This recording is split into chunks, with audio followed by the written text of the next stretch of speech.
Halo pemirsa, selamat pagi. Bagaimana kabar Anda hari ini? Semoga Anda dan keluarga masih dalam keadaan sehat ya. Senang sekali pemirsa, saya Alisa Nada dapat kembali menjumpai Anda dalam program Sehat Selalu. Hari ini bersama dengan DKT Kota Madiun pemirsa, membahas tentang tema kita hari ini mengenai kecedit harus bagaimana. Bersama narasumber kita hari ini ada Dr. Ayu Haraswenda, SPOT. Beliau merupakan dokter spesialis ortopedi dan traumatologi DKT Kota Madiun. Pemirsa, membahas mengenai syaraf terjepit atau yang biasa kita kenal dengan kecedit.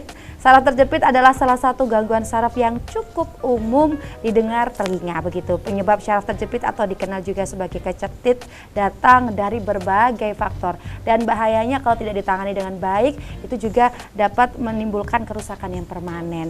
Pemirsa di rumah, kalau Anda ingin tahu lebih jauh mengenai DKT Kota Madiun, DKT Kota Madiun ini memiliki berbagai poli yang disediakan. Di antaranya adalah poli kandungan, poli penyakit dalam, poli anak, poli THT, ortopedi, syaraf, gigi, paru, dan bedah. Rumah sakit DKT selain melayani TNI dan keluarga, juga melayani BPJS dan masyarakat umum. Rumah sakit DKT juga buka setiap hari Senin sampai dengan Jumat, mulai pukul 7 pagi.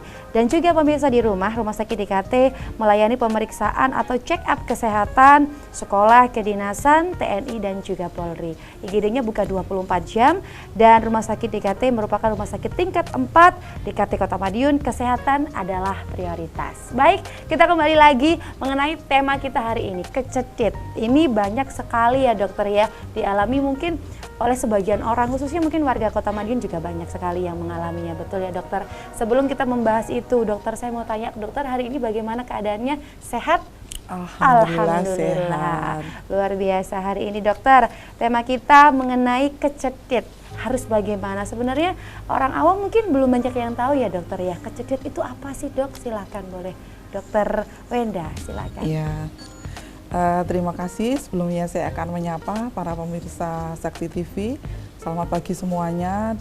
Kita ketemu lagi dalam acara Sehat Selalu bersama Sakti TV dan Rumah Sakit DKT Madiun. Saya Dr. Wenda, pagi ini kita akan berbincang-bincang mengenai kecedit ya. Betul. Kecedit apa kecedit sih Mbak? Enaknya kecedit aja kecedit ya dok ya. Kecedit Kalau ya. orang-orang Kalau kecedit itu antara kejepit dan kecedit, jadinya iya, kecedit. Nah, kecedit. yang benar kecedit aja deh ya. Kita kan orang Jawa, orang Betul, Madiun ya. betul. Enak kecedit. Kayaknya itu lebih familiar di antara kalangan masyarakat kita. Betul. Jadi saraf kecedit ya. Ya, Jadi apa sih dokter saraf kecedit itu? ya sebenarnya kalau kita ngomong soal saraf kejepit itu banyak tempat ya, nggak cuma di punggung aja, ada di lengan, ada di tangan, ada di siku, leher, punggung. Nah, kenapa kok kita pagi ini fokusnya ke kecedit itu? Kalau kecedit itu lebih spesifik ke punggung dan pinggang. Jadi kalau kita ngomong kecedit pasti asosiasi kita langsung ke punggung sama pinggang, ke arah tulang belakang kita. Nah, mengenai kecedit itu lebih ke gejala anatomis ya. Jadi dia adanya saraf yang terjepit oleh entah itu tulang, entah itu ligamen, entah itu struktur lain yang ada di tubuh kita. Nah, itu biasanya kita menyebutnya sebagai kecedit. Tahu-tahu kok rasanya punggungnya nggak enak, tahu-tahu pinggangnya kok nggak enak. Nah, itu biasanya kita menyebutnya kecedit. Kalau dari segi medis, biasanya kita ada dua nanti ya, kita ada kelompokkan. Sebenarnya apa sih kalau kita mau search di Google itu penyakit apa, itu nanti akan muncul beberapa penyakit yang berhubungan dengan istilah saraf kecedit ini. Oke. Jadi tadi kalau dari segi deskripsinya itu berarti memang posisi syaraf yang terjepit begitu ya. Ya. Lalu apakah itu hal yang berbahaya dok ketika syaraf itu terjepit? Mungkin tadi dokter menerangkan terjepit antar tulang dari syaraf itu, apakah itu berbahaya dokter? Berbahaya, apalagi kalau sifatnya traumatik ya. Trauma itu karena sesuatu yang menjepit dia terus menerus, itu akan menyebabkan kerusakan pada saraf. Kita tahu salah satu organ tubuh kita yang penting ini adalah saraf kita. Saraf kita ini pertumbuhannya kalau terjadi kerusakan dia hanya bisa melakukan regenerasi 1 mm aja selama 1 hari. Artinya kalau ada yang putus atau ada yang terkelupas selubungnya. Jadi kita bayangkan serabut saraf kita itu seperti kabel. Kalau kita lihat kabel yang besar itu di dalamnya ada lagi kabel-kabel kecil. Nah, sebelum menuju ke kabel-kabel kecil itu kan ada selubungnya lagi, selongsongnya. Nah, itu saraf kita. Jadi sebelum sampai ke situ sebenarnya saraf kita itu sudah sangat dilindungi, selalu dilindungi oleh struktur yang keras. Misalnya saraf di tulang belakang kita itu dilindungi oleh ligamen yang tebal, dilindungi oleh otot-otot yang kuat dan tulang serta diskus. Diskus itu pengganjal bantalan sendi. Bantalan sendi itu yang sangat tebal dan dia juga elastis sifatnya. Nanti kalau misalnya kita ngomong ke saraf yang lain apa juga dilindungi ya. Saraf kita di bagian lengan, di pergelangan itu semuanya ada perlindungannya, ada tendon ada lorongnya atau ada kanalnya untuk melindungi itu khusus. Jadi dia nggak dibiarkan begitu saja. Kalau sampai terjadi sesuatu di saraf, artinya struktur di luarnya pasti sudah ada gangguan. Nggak ada langsung, ada gangguan langsung dia menuju ke saraf, nggak mungkin. Jadi mesti ada struktur di sekitarnya yang terganggu. Jadi memang padahal syarafnya sudah terlindungi ya dok ya, tapi betul. Kalau di kondisi yang syaraf terjepit tadi atau kecedot itu berarti memang mungkin di luarnya itu selaputnya itu sudah ada gangguan begitu ya dok ya. Sebenarnya kalau kita ngomongin syaraf kejepit ya dok ya, terjepit dan terjepit. Apa sih dok penyebabnya? Kenapa sih orang tuh bisa sampai dalam kondisi syarafnya terjepit? Oke. Jadi Mbak, jadi kita biasanya membagi ya. Jadi kenapa kalau dulu orang kejepit itu selalu orang tua, orang lanjut usia gitu. Tapi sekarang anak-anak muda kok juga sering datang dia dengan keadaan punggungnya sakit, kaku, kadang-kadang dia merasa geringgingan, kesemutan. Apa sih penyebabnya? Kita bagi menjadi dua untuk usia usia muda, belasan 20-an ya mungkin ya 20-an sampai 40 itu biasanya karena HNP. Apa sih HNP? HNP itu adalah suatu penyakit yang disebabkan oleh penekanan saraf di tulang belakang kita karena keluarnya cairan atau materi di dalam bantalan tulang belakang. Nanti ada gambarnya. Baik. Sebenarnya cairan itu sudah ada di dalam bantalan kita, sudah dilindungi oleh tulang rawan yang sangat keras. Dan tulang rawannya itu sudah mengandung cairan yang cukup sebenarnya. Bagaimana mungkin cairan atau materi yang ada di dalam bantalan itu keluar, sedangkan dia sudah dilindungi? Artinya kalau dia sampai keluar ada celah di situ yang menyebabkan dia keluar. Kalau ada celah berarti ada kerusakan di bantalan itu.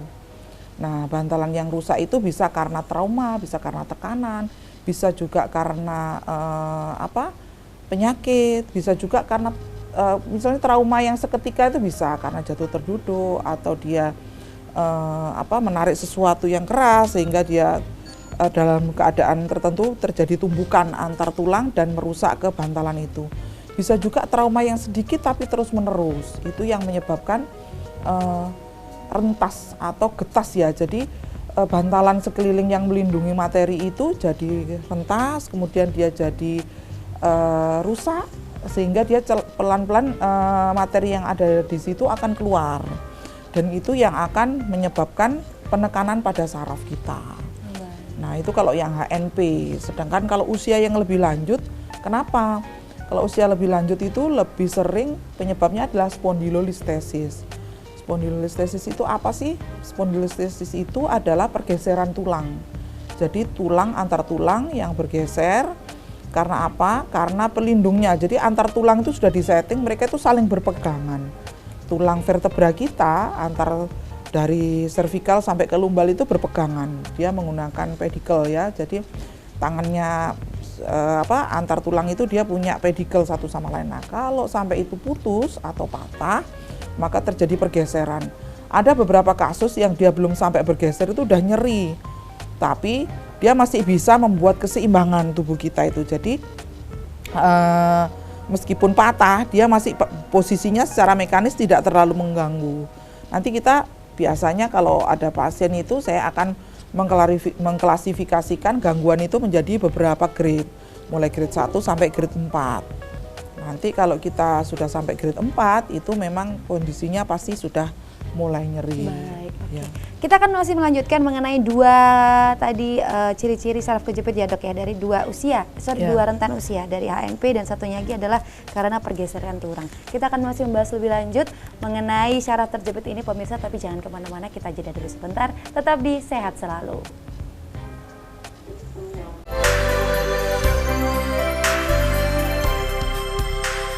Terima kasih Anda masih menyaksikan Sehat Selalu pemirsa dan masih membahas tentang tema kita hari ini, kecetit harus bagaimana. Bersama dengan DKT Kota Madiun pemirsa, ada narasumber kita hari ini Dr. Ayu Haraswenda, SPOT, dokter spesialis ortopedi dan traumatologi atau yang biasa kita sapa dengan Dr. Wenda. Tadi kita sempat membahas mengenai dua jenis ya dok ya, dari saraf terjepit ini ada yang dari usia rentan 20 sampai 40 dan juga 40 ke atas. Tadi dokter juga sudah menjelaskan sedikit mengenai HNP ini seperti apa, lalu juga untuk yang pergeseran tulang atau spondylolisthesis. Maaf ya pemirsa, saya bukan orang kedokteran jadi agak susah ya ngomongnya. Seperti apa, seperti itu. Tadi dokter juga menjelaskan ya dok ya, bahwa di usia 40 tadi ya karena pergeseran tulang. Itu apakah karena faktor usianya dokter yang mungkin keelastisisan pelindungnya itu semakin berkurang atau seperti apa sih dok? Silakan Ya, boleh bisa. dilanjutkan.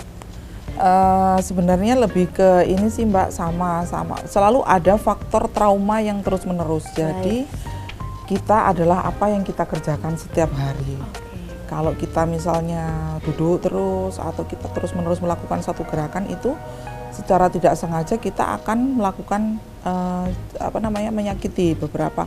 Kalau misalnya posisi atau kondisi kita tidak anatomis itu akan menyakiti atau merusak salah satu organ kita, termasuk kalau kita misalnya posisi mengangkat yang nggak benar, padahal pekerjaan kita sehari-hari mengangkat. Betul. Nah, lalu apalagi misalnya kita duduk yang terlalu lama, duduk orang kantor biasanya kan 9 to 5 ya, jadi dia dari 9 to 5 itu duduk terus, mungkin berhenti sebentar untuk sholat jam 12, habis itu berhenti lagi jam 3, nanti habis itu duduk lagi. Nah itu saran saya jangan lebih duduk terlalu lama karena itu akan membebani tulang punggung kita terlalu berat.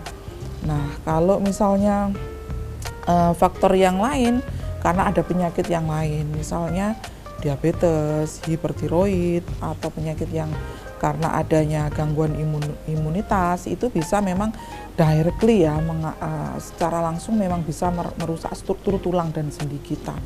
Tetapi kalau yang lain, pasien yang kita temui itu orang Indonesia itu kuat-kuat loh Mbak. Kalau nggak sakit sekali dia nggak akan ke dokter. Betul sekali. Cuma dengan pengobatan dia datang ke apotek beli jamu apa-apa, nanti tahu-tahu dia nyeri, betul. Nanti tahu-tahu dia datang ke rumah sakit itu kondisi sudah nggak enak. Nah seperti itu. Jadi dengan adanya acara ini saya rasa mari kita mengubah paradigma sehat kita, artinya kita lebih mencintai diri kita dengan lebih aware kalau ada gejala yang timbul. Nah penyebabnya ya itu tadi yang paling sering itu karena trauma terus-menerus itu. Kalau sekarang ya lebih sering karena angkat-angkat. Apakah bisa karena misalnya olahraga? Bisa cedera olahraga, misalnya kita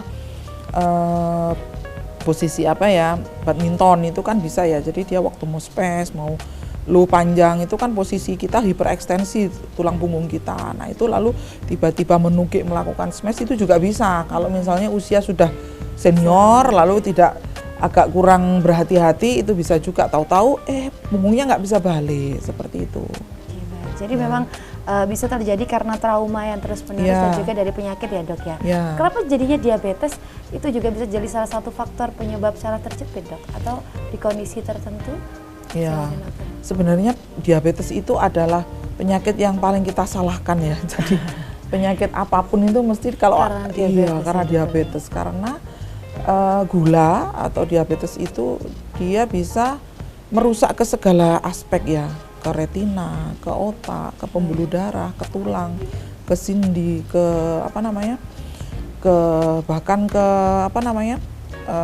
kolagen, ke saraf itu juga.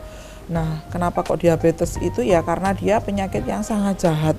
Jadi sebenarnya karena pola hidup, kalau diabetes kan ada yang memang dia turunan, tetapi ada yang karena dia lifestyle-nya ya. Jadi kalau misalnya kita orang yang sedentari atau kurang terlalu banyak aktivitas, biasanya cuma duduk-duduk rebahan, duduk-duduk rebahan, itu insulin atau pankreasnya kurang aktif. Nah, itu menyebabkan gula itu tersebar kemana-mana, dia banyak di darah tetapi nggak bisa masuk, nggak bisa kita olah. Nah, itu akan merusak ke banyak hal, termasuk ke tulang ya, tulang, sendi, saraf itu juga. Nanti ya memang gitu. Jadi kalau kita sudah ngomong diabetes itu ya masalah makronutrien, mikronutrien, masalah-masalah apa yang dari yang hal yang paling besar ke yang masuk ke kecil-kecil itu disebabkan diabetes semua, yang paling banyak 80% loh. Bahkan sekarang stroke itu juga ada hubungannya dengan diabetes. Nah, jadi memang penyakit yang banyak sekali jadi penyebab penyakit yang lain ya dok ya. Jadi kalau mungkin pemirsa di rumah biasanya tahunya kalau saraf kejepit ya karena akibat trauma, entah itu tadi salah ngangkat barang gitu ya dok ya, ternyata memang ada penyebab lain yaitu penyakit bawaan seperti diabetes. Jadi kalau mungkin ada gejala-gejala tertentu mungkin ya dok ya yang dirasakan oleh pemirsa di rumah boleh langsung periksa. Di DKT Madrid sudah ada. Dan dokter, sebenarnya kalau kita ngomongin gejala, sebenarnya bisa dikatakan bahwa ini saraf kita ini termasuk dalam kondisi saraf yang terjepit ini seperti apa sih dok? Kalau kita ngomongin soal gejalanya, silakan dokter. Oke, jadi kalau kita ngomong gejala itu dari yang paling ringan ya mbak ya, yang paling ringan itu dari gangguan ke ototnya. Pertama kali yang paling dirasakan dan sering diabaikan adalah kaku. Punggungnya terasa kaku, untuk tidur nggak enak, miring nggak enak, terus tidur telentang itu nggak bisa, kaku sekali sakit. Nah itu berarti sudah ada ketegangan di ototnya. Lalu kalau sudah mulai agak parah lagi, mulai kerasa nyeri. Nyerinya gimana? Nyeri yang menjalar, kadang-kadang mulai dari paha, pangkal paha sampai ke punggung kaki. Lalu kalau lebih parah lagi gimana? Jalan itu kok mulai nggak enak, jalan terseret, mau jalan itu kok, saya jalan 100 meter aja kok rasanya kaki itu lama-lama tebel, nggak kerasa. Lalu gimana lagi, saya harus berhenti sejenak, biasanya kalau orang Jawa istilahnya ngeluk boyok. Nah saya gini kan, itu baru enak lagi, saya baru bisa jalan lagi. Itu grade yang sudah lebih parah lagi. Nanti grade yang lebih bahaya itu kalau udah mulai jepit, ada sendal jepit ya, kita mau jepit itu kok salah-salah nggak bisa masuk. Jadi kayak stroke ya? Iya, jadi seperti itu. Ada yang satu sisi, ada yang dua sisi. Saya coba sih, saya pakai sendal kaki kanan untuk jepit. Ini nggak bisa, yang kiri masih bisa, tetapi sudah mulai agak lemah seperti itu. Cuman dia kerasa seperti itu, terus jalan itu tahu-tahu kok sendalnya nggak kerasa ya. Nah hati-hati kalau sudah mulai seperti itu, jangan dianggap remeh.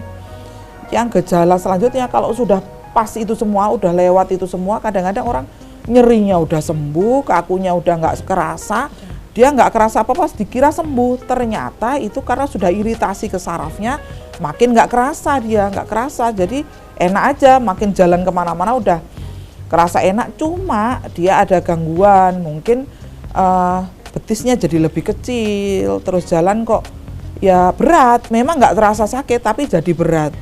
Untuk yang lebih nggak enak lagi kalau ada gangguan ke BAB sama BAK-nya.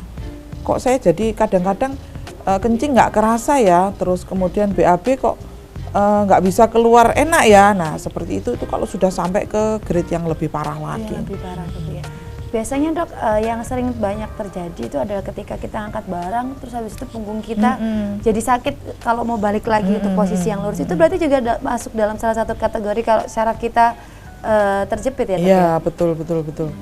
Jadi kalau yang kita ngangkat terus tiba-tiba kerasa mau balik lagi, aduh nggak bisa balik, kadang-kadang berhenti sejenak. Nah itu karena kanalnya. Jadi untuk jadi seperti terowongan, kita bayangkan terowongan itu kalau misalnya isinya one way traffic kan enak ya, longgar aja, jadi kita jalan nggak pernah ada macetnya. Kalau kita ganti ke kalau misalnya ada obstruksi, ada buntuan, misalnya ada masalah di terowongan itu, apakah temboknya hancur, ataukah ada kendaraan lain yang lewat, nah itu kan kita jadi nggak bisa jalan. Sama dengan saraf kita. Nah jadi kalau ada buntuan atau jepitan di saraf kita, itu akan ada nyeri itu langsung kita untuk mengembalikan itu mesti kita kembalikan ke posisi anatomis lagi, dia baru bisa jalan lagi misalnya seperti itu. Baik, oke. Kita akan membahas mengenai tadi gejala-gejala. Ternyata memang banyak sekali gejala yang terjadi ketika syaraf kita terjepit ya dok ya. Tapi jangan kemana-mana dulu, kita jeda dulu sebentar. Pemirsa di rumah tetap di Sehat Selalu.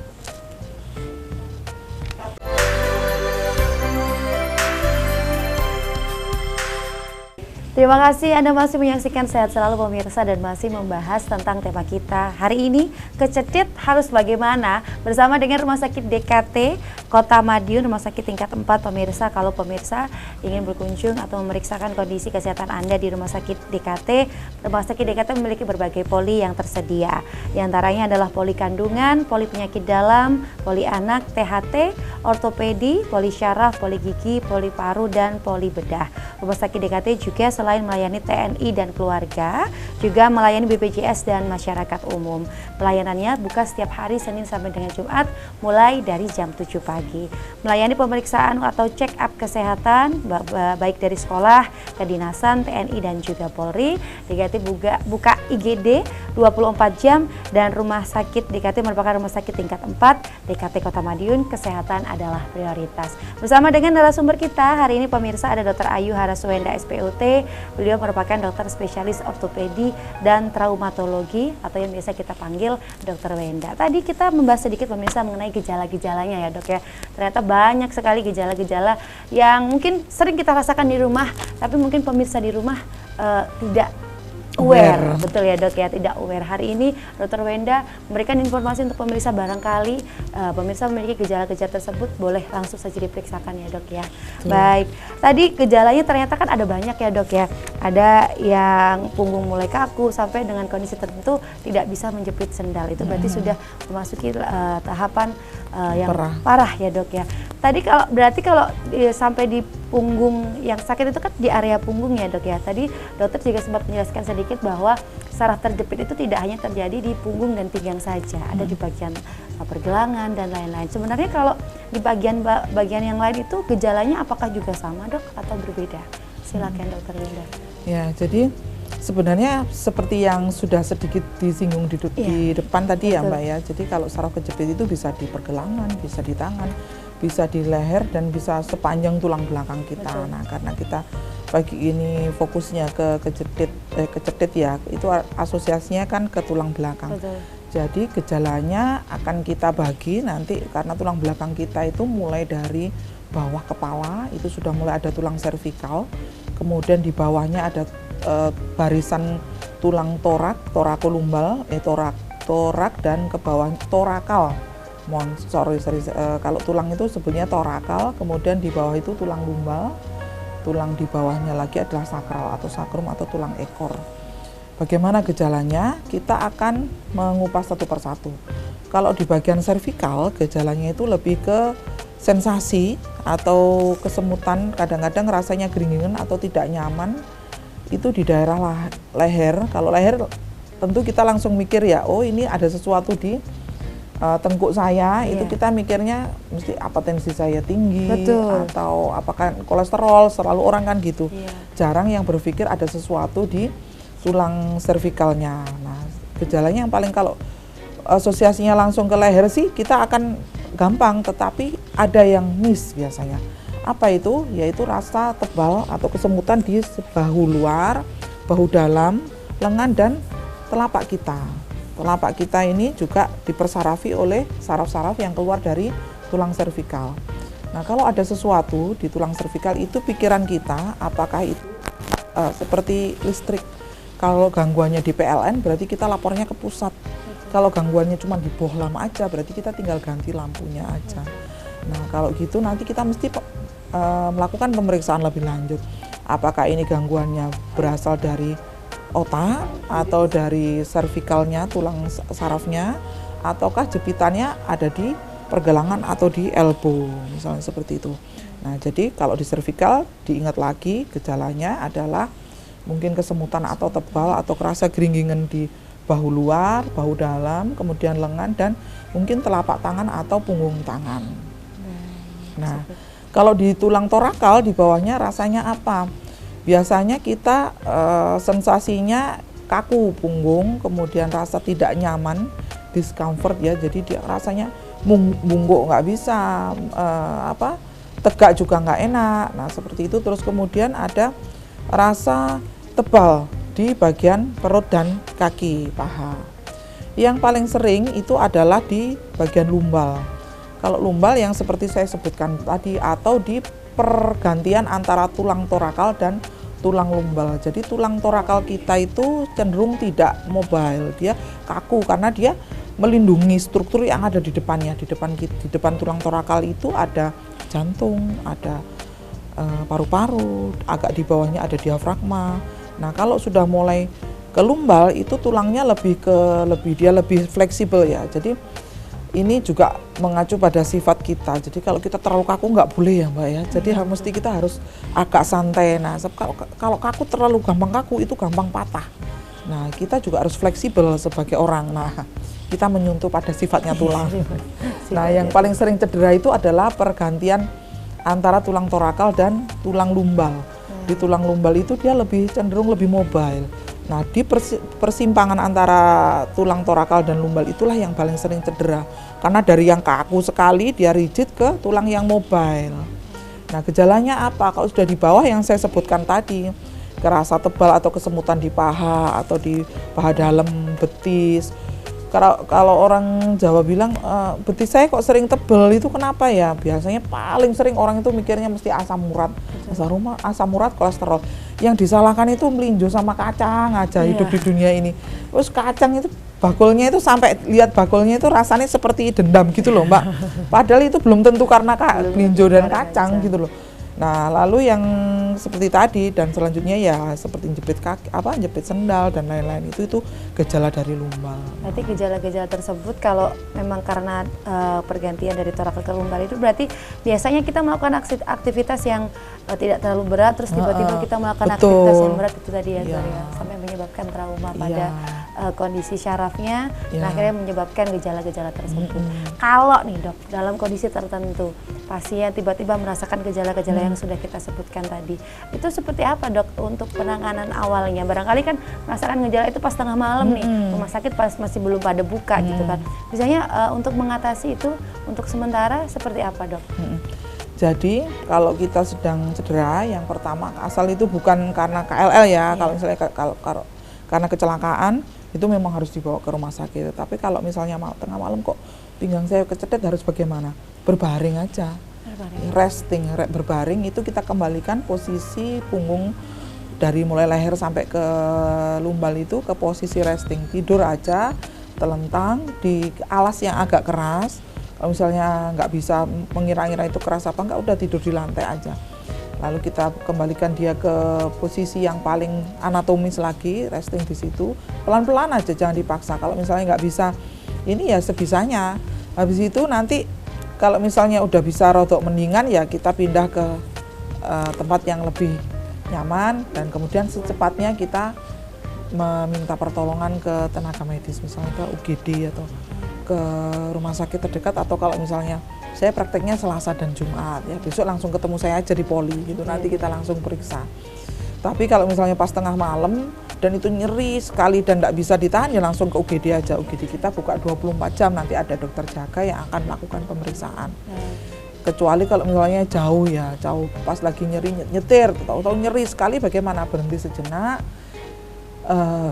terlentang jadi di kursi tengah atau gimana, lakukan resting dulu. Jadi posisi kesegarisan antara kaki, punggung, kepala, leher itu satu garis, posisi inline. Kita posisikan kita kembalikan ke posisi anatomis tulang belakang kita. Jadi kurvanya itu kan nggak beda-beda, dari servikal ke torakal ke lumbal itu beda-beda posisinya. Nah itu kita kembalikan lagi dengan cara tidur di alas yang datar itu aja, cukup itu aja. Gitu ya, sama minum anti nyeri kalau memang tidak tertahankan, karena nanti kalau kita nggak mengatasi nyerinya itu bisa jadi shock, neurogenic shock. Jadi bisa menyebabkan penyakit yang lebih parah lagi kalau sampai nyerinya nggak diatasi. Sediakan obat anti nyeri tapi hanya untuk kondisi emergensi saja. 1 atau 2 tablet udah langsung kita pakai istirahat dulu. Selanjutnya mesti kita cari ke pertolongan yang ya. lebih memadai. Ya, betul. Baik, dokter. Tadi kan kalau dalam kondisi tertentu biasanya tuh dok, kalau syaraf terjepit kan kita karena nggak tahu ya, biasanya ini kalau kakiku kebas, apa karena saya kecapean ya gitu. Akhirnya dipijat. Nah kalau kondisi tertentu syaraf terjepit, apakah boleh dipijat dokter? Tapi nanti dulu dokter, kita jeda dulu sebentar. Pemirsa juga di rumah pasti akan tahu, pengen tahu ya dokter ya, syaraf terjepit ini boleh dipijat nggak sih? Tapi kita jeda dulu sebentar pemirsa, jangan kemana-mana, tetap di Sehat Selalu.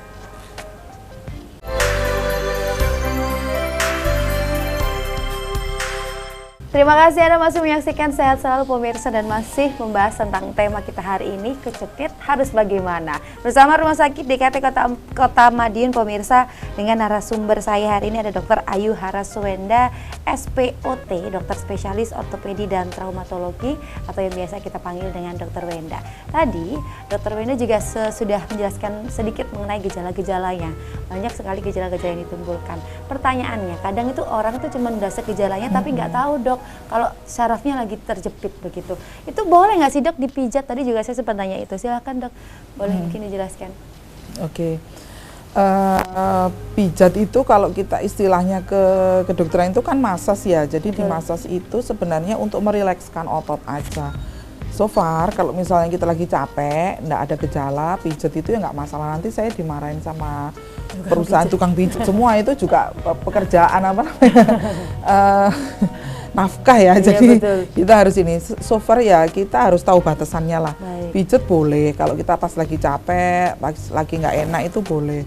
Tetapi jangan sampai kita pijat pas sudah mulai ada gejala. Misalnya saya kok punggung saya nggak enak, terus kita langsung nggak bisa gerak, terus pijat boleh nggak? Ingat ya, kalau kita sudah diberi tanda bahwa kita punggungnya sakit, ada rasa kesemutan, ada rasa nggak enak, nyeri, itu jangan ditambah cederanya. Kalau kita pijat atau kita kretek-kretek itu nanti tambah dia akan akan menimbulkan tambahan cedera. Artinya sudah dia dalam keadaan sakit, terus kita tambahi cederanya, itu akan memperparah. Nah, jadi mesti tahu batasannya kapan kita boleh nggak sih dipijat? Boleh aja kalau pas belum ada gejala. Tapi kalau udah mulai rasanya yang ada di gejala tadi yang sudah saya sebutkan muncul, ya jangan dulu. Lebih baik kita sembuhkan dulu. Karena kalau sudah ada rasa seperti itu artinya kita masuk fase akut yang fase di mana seluruh sel-sel tubuh kita itu sedang menuju ke sana, sel-sel radang kita itu sedang berjuang ke sana. Kalau kita ganggu atau kita kasih ini, tambah banyak lagi dong. Kalau kita kasih pijetan atau masas itu, dia akan tambah lagi, dianggap itu trauma lagi. Nah, apa sih yang boleh dipijat itu ya kalau misalnya pijat punggung, masas biasa sih nggak masalah, cuman jangan sampai ada yang menimbulkan gejala kretek-kretek apa.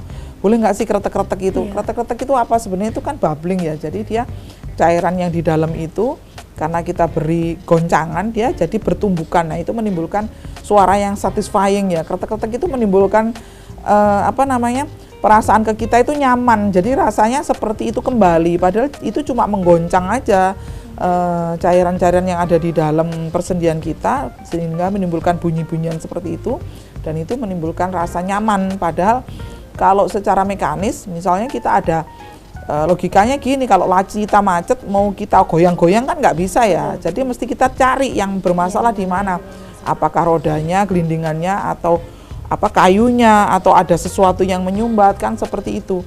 Jadi bukan tambah kita paksa dia, kita gonjang-gonjangan, istilahnya seperti itu, kita gonjang-gonjang, ini apa sih, jadi sampai seperti itu. Nah seperti itu yang ada lepas nanti. Nah iya betul. Nah apalagi kalau kita ini tubuh kita itu nggak ada gantinya, nggak ada spare partnya istilahnya. Ya dieman-eman, kalau mau melakukan sesuatu mesti kita pikirkan dulu efeknya. Jangan hanya gara-gara kita merasa ini, oh biasanya saya diginikan nyaman lah, mulai hari ini hati-hati, jangan gampang-gampang melakukan tindakan yang sekiranya menambah cedera. Apalagi gejala-gejalanya ternyata kebanyakan mungkin masyarakat awam itu tahunya ini mungkin kecapean, jadi bawa ke tukang pijat. Apalagi kata dokter bilang tadi itu adalah cairan. Itu bisa nggak sih dok terjadi resiko bahwa cairan itu tadi kalau terjadi gesekan guncangan yang sedemikian rupa terus akhirnya cedera juga sampai dengan kondisi tadi seperti yang HNP cairannya keluar seperti itu, bisa jadi nggak sih dok? Enggak sih, jadi kalau misalnya pas yang bertumbukannya itu enggak bikin masalah ya, cuman efeknya misalnya dari dia mengkretek-kretek itu tadi akhirnya terjadi pergeseran atau tambah ada juga yang sampai patah. Nah patahnya bukan langsung patah ke tulang belakangnya ya, tapi yang saya bilang tadi kepegangan, jadi tulang belakang kita antar tulang kan udah pegangan. Nah kalau kita beri penekanan dia posisinya kan bisa jadi dia jadi retak. Karena kita beri tekanan jadi dia retak, nanti kalau posisi yang lebih parah lagi dia jadi geser seperti itu, jadi patah lepas dari pegangan dari tulang-tulang yang berangkaian itu. Jadi kalau pemirsa di rumah ini sudah mulai tahu gejalanya, tadi juga sudah dijelaskan oleh Dr. Wenda, ada gejala-gejala tertentu yang ini mengarah pada syaraf terjepit, sebaiknya memang harus diperiksakan begitu ya dok ya. Jangan langsung dibawa ke tukang pijat, kecuali memang kondisinya ini kayaknya cuma capek doang gitu ya, cuma kakinya agak linu-linu sedikit gitu. Boleh silakan. Nah, ngomong-ngomong soal pemeriksaan nih dok, apa saja sebenarnya yang dilakukan untuk pasien penderita saraf terjepit kalau di rumah sakit? Silakan dokter. Ya. Jadi untuk pasien yang datang itu pertama selalu kita lakukan pemeriksaan fisik ya, kita lihat gimana posturnya, jalannya, apakah dia memang ada masalah sebelumnya. Jadi akan ada perbedaan. Jadi kalau misalnya orang yang habis jatuh dan orang yang sudah lama cedera, itu terlihat dari kesan pertama, first sight kita itu udah kelihatan. Oh ya, jadi kenapa kok kita nggak bisa konsul itu dengan dengan kirim hanya foto atau ini saya ada masalah gini, mesti kita ketemu itu karena kita mesti lihat kesan pertamanya. Kita lakukan pemeriksaan fisik, nanti kita cek motoriknya, kekuatan ototnya, kita cek sensoriknya, bagaimana sensasinya terhadap rasa, sakit, panas, dingin itu akan kita bedakan. Apakah ada penurunan ataukah masih normal-normal saja. Lalu yang selanjutnya nanti kita lakukan pemeriksaan penunjang. Pemeriksaan penunjang kalau mutlak harus dikerjakan di ortopedi itu adalah X-ray atau ronsen. Kita lakukan pemeriksaan ronsen 2 posisi itu untuk melihat pemeriksaan ini kan pemeriksaan yang paling umum dan dimiliki semua rumah sakit ya. Hampir semua rumah sakit itu harus punya instalasi radiologi itu untuk mengecek atau mencitra posisi tulang. Nah itu kita bikin 2 posisi itu untuk membuat, karena kan plain foto itu kan cuma satu depan aja ya, jadi kita ngecek misalnya kita lihat posisi depan belakang sama kita lihat posisi lateral. Itu untuk menggabungkan pemikiran kita bahwa oh ini kita menjadikan 2 dimensi itu menjadi 3 dimensi. Harus 2 posisi. Jadi kita ronsen itu kenapa sih saya kok mesti difoto bolak-balik? Kenapa nggak foto satu aja? Karena seperti kita lihat ya, kadang-kadang kita melihat sesuatu itu sepertinya kalau begini kita lihat tangan saya ini iya aman-aman aja. Begitu kita lihat dari dari samping itu ada geser. Nah kalau dari depan sih sama aja. Nah itulah pentingnya foto 2 posisi ya. Foto itu harus 2 posisi. Nanti ada foto tambahan untuk melihat posisi lainnya. Kemudian yang kedua kalau misalnya ada yang lebih lengkap mungkin kita perlu CT scan. Yang lebih spesifik lagi kita perlu MRI. MRI itu untuk memfoto jaringan lunaknya. Kalau X-ray kan bisa kita lihat cuman tulang. Dan nanti sendinya sama ligamen juga nggak kelihatan, cairan juga nggak kelihatan. Kalau pakai MRI itu kita ke soft tissue-nya, sarafnya kelihatan, cairan sendinya kelihatan, ligamen-ligamen sekitarnya ada robekan juga kelihatan. Nah, nanti kalau kita perlu seperti itu untuk detailnya, kita bisa melakukan pemeriksaan tambahan seperti itu. Laboratorium perlu nggak? Perlu jika itu nanti untuk mengecek apakah ini membedakan antara penyakit radang atau infeksi. Seperti itu. Jadi pemeriksaannya banyak, itu kadang-kadang masyarakat itu malas. Nanti saya kalau di rumah sakit jadi tahu masalahnya. Lebih baik kita tahu masalahnya dan segera diobati, kita memberikan solusi daripada kita meraba-raba. Kalau kita nggak tahu soalnya, kita mau jawab dengan bagaimana? Kan mesti tahu soalnya dulu baru kita jawab. Betul. Nah, seperti itu. Jadi memang pemeriksaannya memang cukup panjang, tapi memang karena kalau kondisinya memang di kondisi tertentu yang memang diharuskan, ya harus dilakukan ya dok. Ya, betul. Supaya lebih cepat juga untuk penanganan pengobatannya. Nanti saya juga akan nanya dok, kalau tadi kita sudah bahas nih mengenai detail-detail tahapan prosesnya sampai dia tahu ini syaraf terjepitnya di bagian mana. Terus pengobatannya seperti apa kan nanti? Tapi jangan dijawab dulu dokter. Kita akan lanjut nanti di segmen setelah ini pemirsa, jadi jangan kemana-mana, tetap di Sehat Selalu.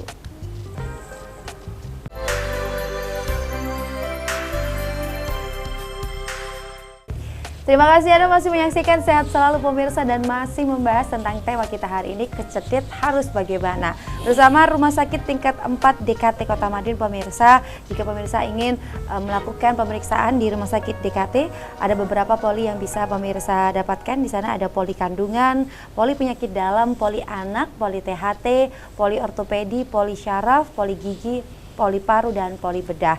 Rumah Sakit DKT selain melayani TNI dan keluarga, juga melayani pasien BPJS dan pasien umum.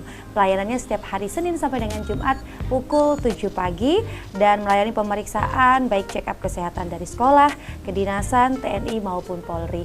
IGD-nya buka 24 jam. Rumah Sakit DKT tingkat 4 Kota Madiun, kesehatan adalah prioritas.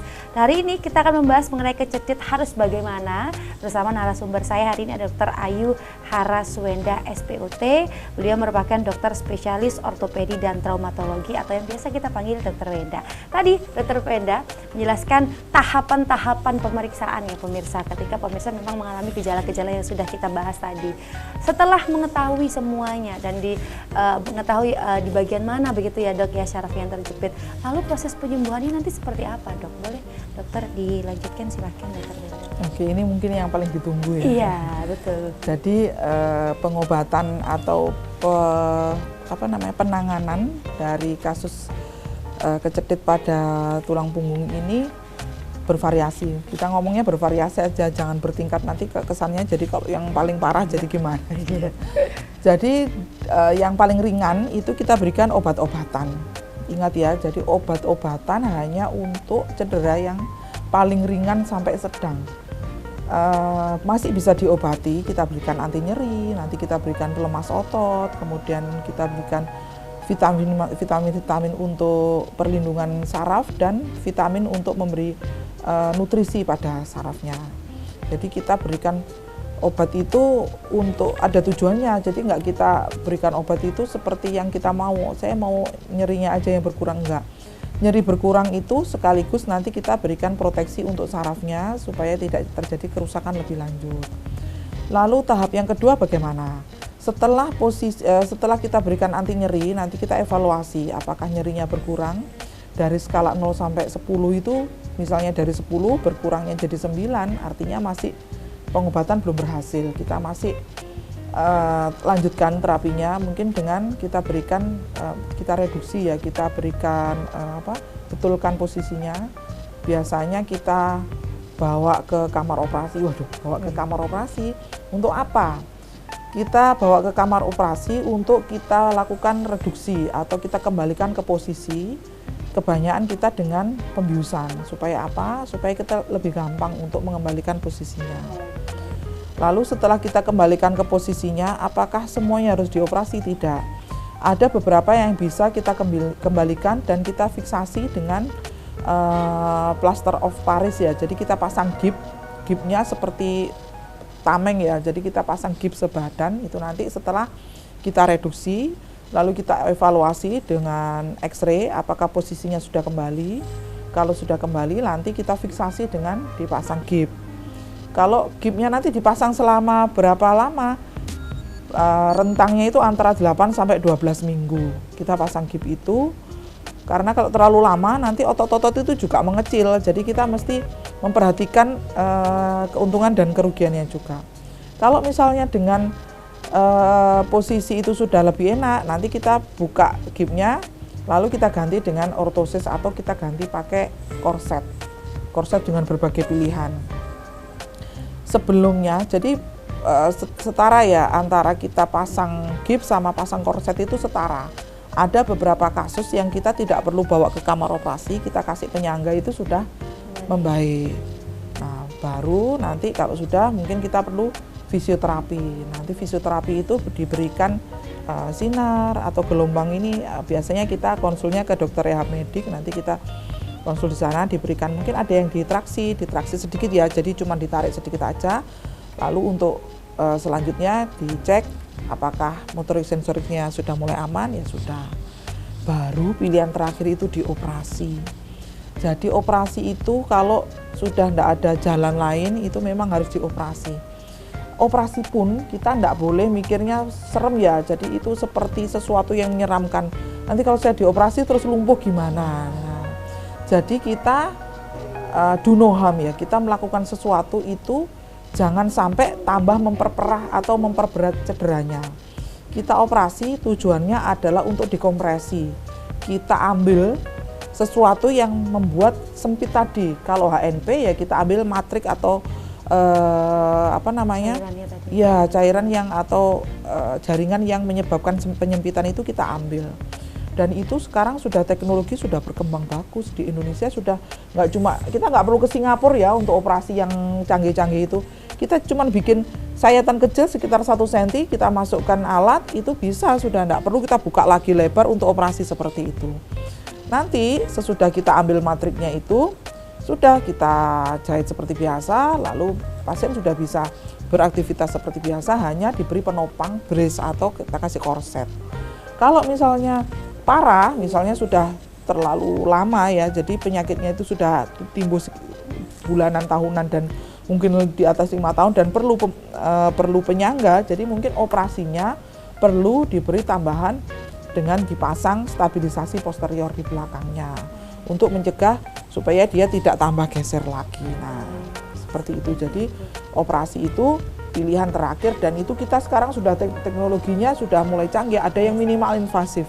Jadi dengan sayatan kecil aja dan kita lihat seperti main game, udah di kamera dan itu dokter-dokter kita udah canggih semua bisa mengerjakan ya. Jadi memang kondisi penanganannya pun berbeda tergantung bagaimana kondisi si pasien. Jadi nggak usah khawatir kalau pemirsa di rumah merasakan kondisi-kondisi tertentu yang diharuskan untuk periksa, nggak usah khawatir, nggak usah takut semakin parah. Kan tujuannya memang untuk menyembuhkan. Betul. Baik dokter, karena kita sudah masuk dalam menit-menit terakhir dokter, boleh ada yang ingin disampaikan untuk pemirsa di rumah, dokter Weda silahkan. Oke, apa ya? Pesannya sederhana. Jadi kita di Indonesia ini kultur kita yang pertama adalah selalu datang terlambat. Jadi kita meremehkan suatu penyakit. Aduh, begini aja nggak apa-apa, begini aja nggak apa-apa. Jangan sampai seperti itu. Jadi yang pertama ingat baik-baik bahwa tubuh kita ini adalah karunia. Jadi kita harus berpikir tubuh kita nggak ada spare part-nya, harus berhati-hati dalam merawat tubuh kita. Yang kedua adalah lifestyle. Apa yang terjadi pada kita sekarang adalah hasil dari kebiasaan kita sehari-hari. Apa yang kita kerjakan sehari-hari harus mulai kita perbaiki. Jika selama ini kita adalah orang yang mager, males, dan rebahan terus, ya mulailah kita bergerak mulai sekarang. Karena dengan bergerak itu akan mencegah otot kita atrofi, mencegah saraf-saraf kita semakin rusak, dan itu akan mencegah penuaan atau degenerasi sendi dan tulang serta saraf. Yang ketiga, jika ada gejala yang sudah disebutkan, jangan takut untuk datang ke dokter.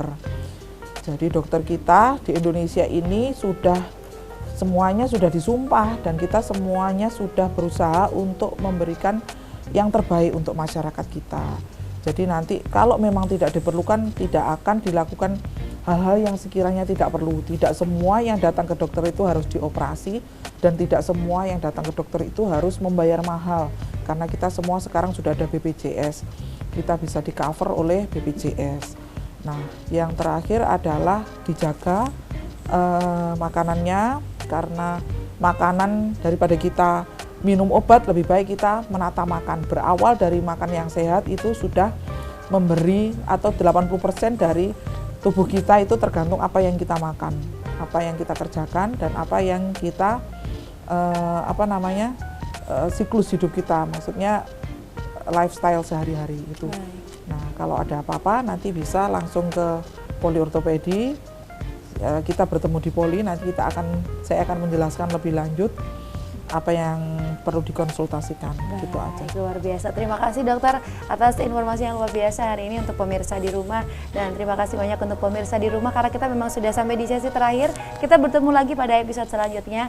Terima kasih, saya Alisa Nada, Dr. Weda dan kru yang bertugas pamit. Semoga informasi ini menjadi informasi kesehatan yang baik untuk Anda. Sampai bertemu pada episode selanjutnya. Selamat pagi, sampai jumpa.